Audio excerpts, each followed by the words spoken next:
This morning is officially our last Sunday you'll be on campus where you don't see Bill around the campus. As he's coming back from his sabbatical, they're on a plane right now. They'll be back. He's back in the saddle July 23rd, so he's going to be slowly kind of coming back around. You'll see him around, and I'm personally very excited about it, okay? Very, very excited about his return. And so I just encourage you, when you see Bill around, whether it's this week just around the campus or next week at VBS, ask him how sabbatical was. Ask him how Thailand and the elephants were. Ask him how baseball in Japan was. And then say, and Justin did an excellent job, okay? We can rehearse that together.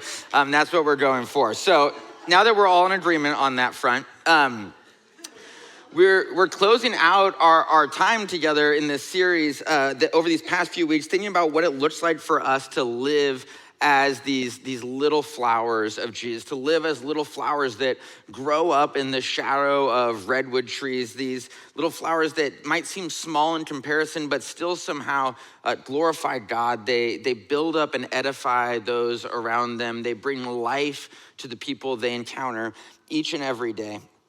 And I've been struck by, if you were here the first week, we gave out little seed packets out on the patio if you grabbed them for you to plant. And one of the things I loved is Caleb Campo, one of our high school students, he planted his seed packets, and we've got a picture here of them growing up. He's taking very good care of them, apparently, because my seed packets do not look like that. But I love this moment. Caleb, has very carefully gardened and taken care of these little, what hopefully will grow up to be flowers. I'm struck by the way that, Caleb took something and he did something with it. He actually put it into action. He actually planted the seeds and cared for them and helped them grow, watered them. And I'm struck by the way that I think for us this morning, it's the perfect way for us to end as we think about this series of being little flowers, to see the way that as we finish out the Sermon on the Mount, this life of a little flower, of being a little flower, requires us to take action. It requires us to actually go out and take some action in our lives. And you can open up with me to Matthew chapter 7 if you'd like. And in Matthew 7, starting in verse 24, we see Jesus close the Sermon on the Mount. Right? He'd spend the past few chapters talking about this movement from just our outward behavior to the inward transformation of our heart, thinking about prayer, how to pray, how to think about money, how to think about judgment, how to think about worry, all these very relevant things to us. And then Jesus came to the end here, his grand finale, his big rhetorical flourish to the end of the sermon, and this is what he says. He said, "Therefore, everyone who hears these words of mine and puts them into practice is like a wise man who built his house on the rock. The rain came down, the streams rose, and the winds blew and beat against that house. Yet it did not fall, because it had its foundation on the rock. But everyone who hears these words of mine and does not put them into practice is like a foolish man who built his house on sand. The rain came down, the streams rose, and the winds blew and beat against that house, and it fell with a great crash." When Jesus had finished saying these things, the crowds were amazed at his teaching, because he taught as one who had authority and not as their teachers of the law. Jesus starts this parable again saying, right, therefore, because of all these things that he said before, because of all his moral teachings here, all of his instructions on prayer, all of his invitations into life that he shared throughout the sermon in this moment, he says, therefore, because of all of these things, whoever hears these words of mine and puts them into practice is like a wise man who built his house on the rock. This is the invitation of Jesus. It's for us to live a common life of uncommon action, to be a person who hears the words of Jesus and puts them into practice, to be a person who hears the instructions of Jesus and lives them out every day, to be a person who hears Jesus' teachings and builds a firm foundation for our lives on top of them. Hearing isn't enough. right? Hearing is part, but it isn't sufficient on its own. Knowing is part, but it isn't sufficient on its own, right? It says if you just hear Jesus's words or know Jesus's words, you aren't building your life on a firm foundation. If you just hear Jesus's words, you just know Jesus's words. In fact, he says you are building your life on the sand. Jesus says in this moment, the wise and the man and the foolish man both heard Jesus' words. The wise man and the foolish man both knew Jesus' words. The thing that distinguished the wise man from the foolish man was that one of them put them into practice and one of them did not. The measure of your foundation is not going to be knowledge. It's going to be action.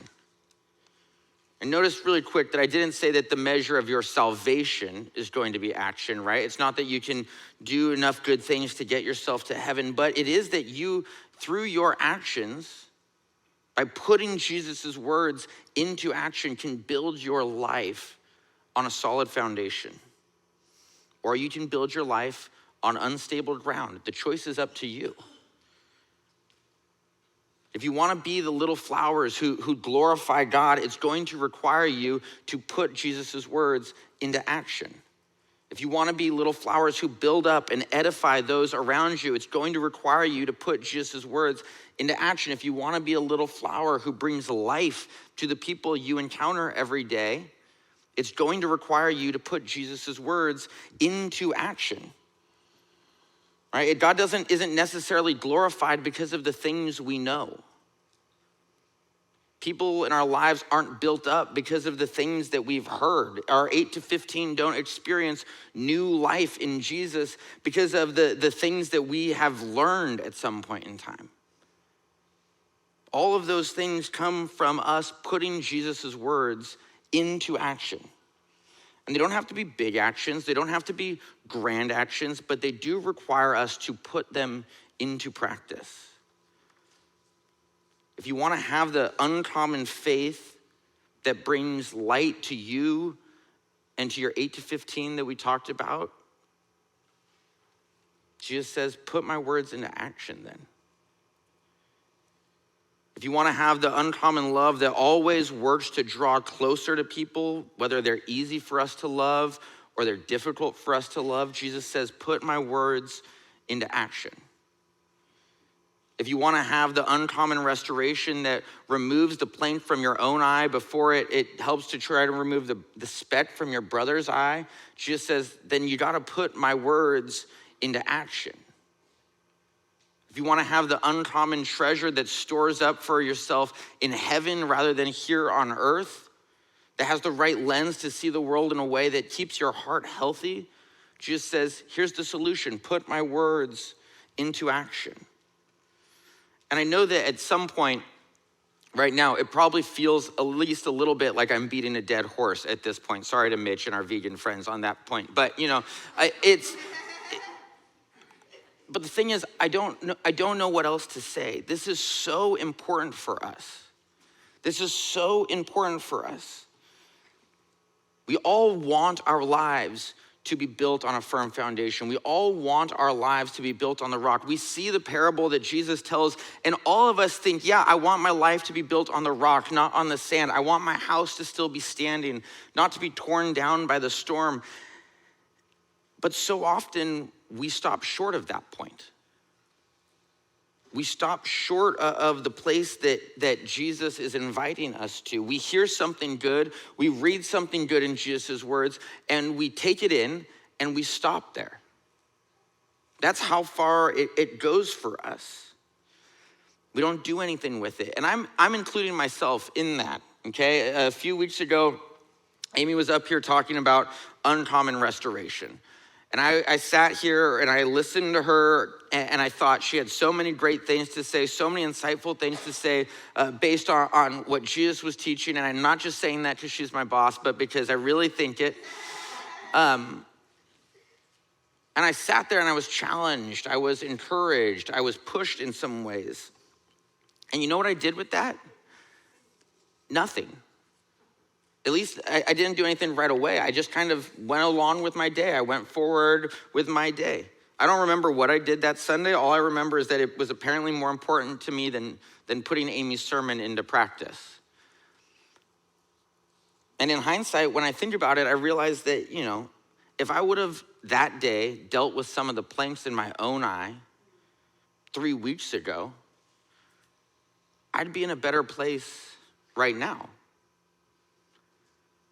If I dealt with the planks in my own eye 3 weeks ago, instead of dealing with it the day before we take, 50-something high school kids up to camp, we'd all be in a better place right now. My anxiety would be in a better place right now. My worry would be in a better place right now. My heart would be in a better place right now. When we hear Jesus' words and we put them into practice, we build our lives on this firm foundation. It's actually better for us. It's better for our lives. If your life is built on a solid foundation, the Apostle Paul says that you'll no longer be tossed to and fro by the waves that you encounter in life. You'll have this strong base from which you can live out life and life to the full that Jesus offers to you. We just spent the weeks after Easter talking about, hearing God's voice in the midst of storms, right? In the midst of the storms we experience, hearing God's voice in the midst of a divorce, or hearing God's voice in the midst of our kids struggling, or hearing God's voice in the midst of losing a friend or a loved one. All of us are going to experience storms in life. Jesus is really not shy about this fact in general. He says even in this parable, the rain came down, the stream rose up, wind blew and beat against the house, and then the house on the sand came crashing down. There will be times in your life when rain will come down and you'll have to figure out how to endure a difficult conflict with your parents. There will be times in your life when the streams of financial burden and worry and anxiety start to rise, and it feels like you're going to drown. There are going to be times in your life when the winds of anger and frustration from people who you've hurt or people who feel like you've hurt them beat against you, and it feels like there's no hope for the future. Jesus doesn't pretend like those things are impossible. He's very explicit with us that not only are those things possible, they're going to happen to us still.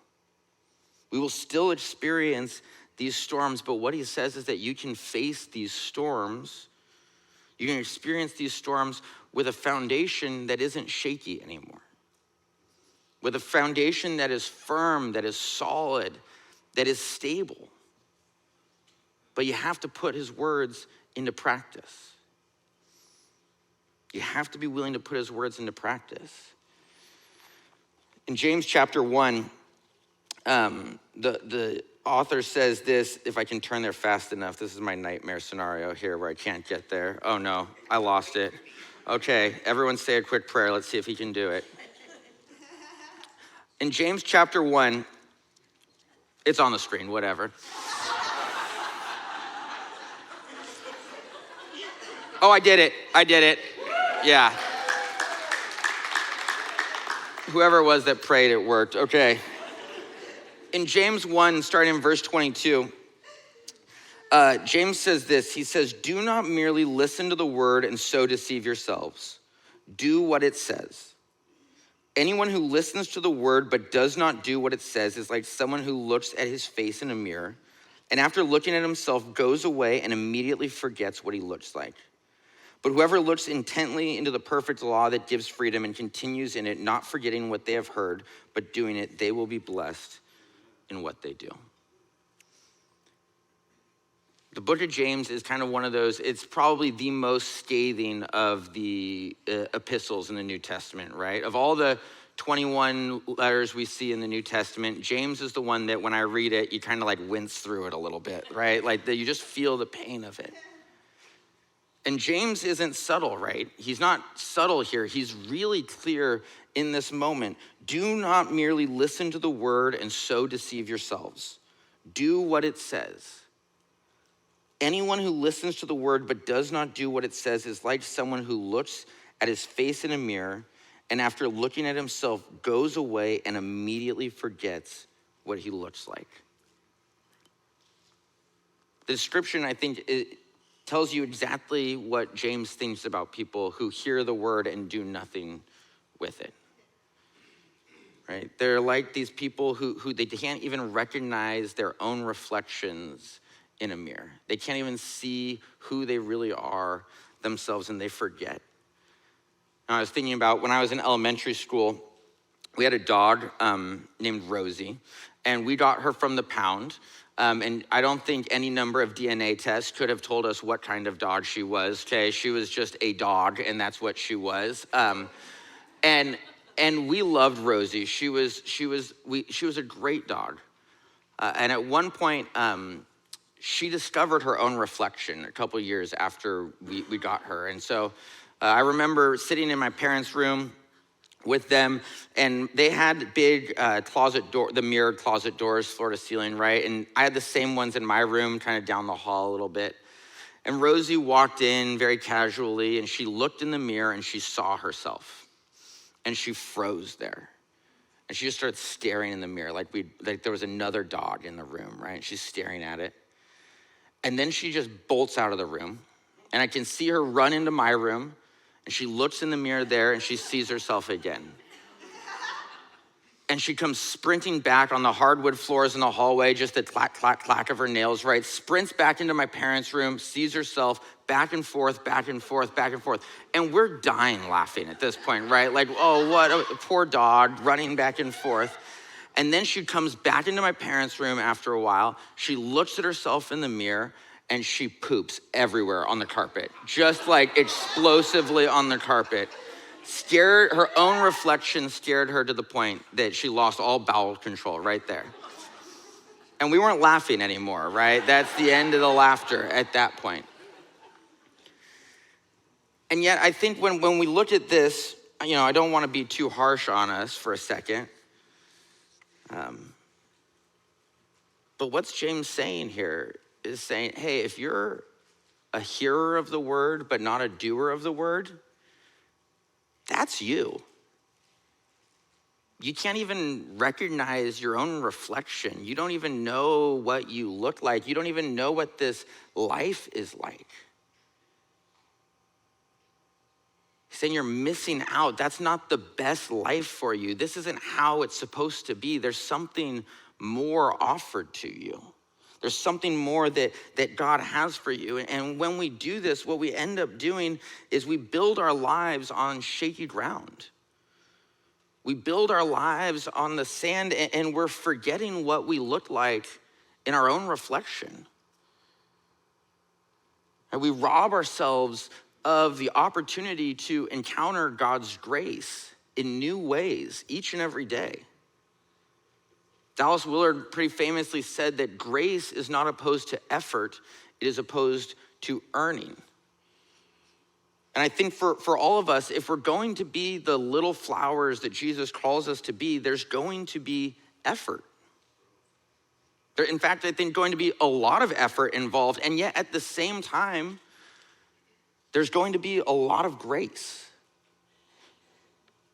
It's easy for us, I think, to, whether it's because of our tradition or our upbringing or our experiences or the schools we've gone to, whatever it is, it's easy for us to associate grace and God's grace with salvation or with justification because they go hand in hand, right? It's by the grace of God we're saved. By the grace of God we're justified through the fact that God came and took on flesh to be with us, that he died for us, that on the third day he rose again, that he invites us into this life. This is the grace of God. But we don't only experience God's grace in our salvation. We don't only experience God's grace in our justification. We can experience God's grace in the genuinely interesting conversations we get to have with our kids. Or in the meaningful moments where we're recognized by people we care about, for something we've accomplished, or in the celebratory moments we share with our friends around holidays or birthdays or whatever the big event is. We all can experience God's grace in a million different ways. I know that I have. I experienced God's grace when I listened to Luca at night in her crib name all the people she says love her, one by one. I experienced God's grace when I start my day in prayer, even though I have this whole list of tasks to complete, and I think, oh, this will be a waste of time, and yet in that moment, I experience peace. I experience God's grace when I go up to camp with our high school students and I sleep in an uncomfortable bed and I eat, mediocre food with them for a week. And yet it's in those moments that I experience God's grace most often. It's so often it's in my effort that I have an opportunity to experience God's grace. It's not that I earned it. Right? It's not that I've done something to earn God's grace. I can't earn it, otherwise it's not grace anymore. But in my effort, when I put Jesus' words into practice, I experience the grace that he's offering me each and every day. Not just on that day 20-something years ago when I gave my life to Jesus the first time, but right now.